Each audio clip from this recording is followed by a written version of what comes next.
喺而家呢個世界，冇幾多個人會問你做嘢辛唔辛苦啊，但係總會有人問你揾咗幾多錢。生活就係咁現實，人哋只係睇結果，過程就係要靠你自己去死撐。世界上唔會有永遠嘅靠山，真正可靠嘅始終都係自己。唔好指望邊個可以一直扶持你前行，因為冇光嘅時候，連你自己嘅影子都會暫時離場。人生嘅意義究竟係乜嘢？你信唔信人生其實係冇標準嘅意義？所有嘅意義都係你去定義。有能力就盡力拼搏，實現自己嘅理想同抱負。如果冇能力，就學識降低期望，讓自己舒服開心。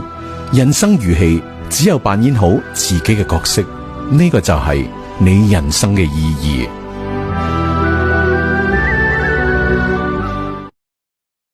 一喜一樂係人生，一喜一憂係心情，一苦一甜係生活，一朝一夕係日子。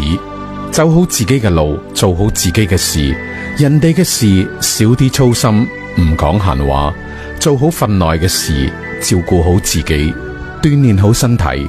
人生嘅下半場，比嘅就係健康，拼嘅就係心態。當你學會控制情緒，你就可以控制自己嘅人生。強者做情緒嘅主人，弱者做情緒嘅奴隸。真正嘅強者已經戒咗情緒。一個人情緒穩定嘅背後就係實力，亦都係格局。簡單嘅事唔爭拗，複雜嘅事唔煩惱，嬲嘅時候唔做決定。要記住，心平能禦3000疾，心靜可通萬事理。我哋成日講茶要泡開先至好飲，人要睇開先至好過。諗多咗都係問題，睇開啲就有答案。關於聽日嘅事，後日就會知道。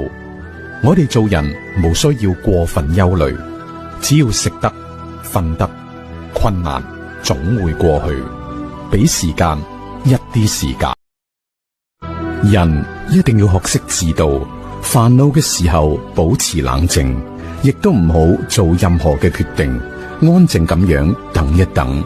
成年人嘅煩惱好難揾到啱嘅人傾訴，我哋要學識自我消化，睇開啲，放鬆啲。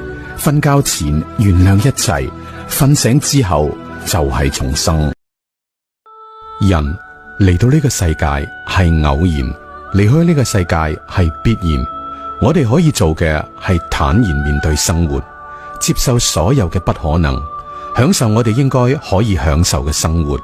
來日並不方長，與其喺等待中蹉跎，不如擁抱當下，去睇想睇嘅風景，做想做嘅事，用真誠嘅心去感受每一次日落日出，去品味每一餐飯，去聆聽每一句關心嘅問候。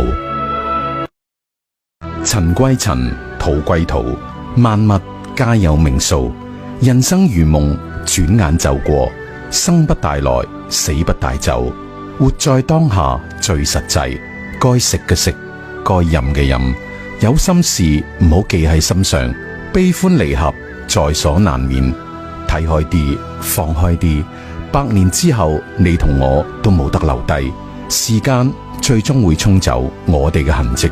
所以話無牽無掛，學識瀟灑。人只有喺快樂嘅時候，運氣先至會變好。人生本來就好神奇，當你能夠放鬆落嚟，沉住氣，唔再急於求成，而係專注於打磨自己，同時對人對事降低期待，反而更容易得到好嘅結果。你越快樂，你嘅磁場頻率就越高。真正嘅修心係讓自己越嚟越安靜樂觀嘅睇呢個世界，讓整個磁場向上發展，保持呢種狀態，一切美好便水到渠成。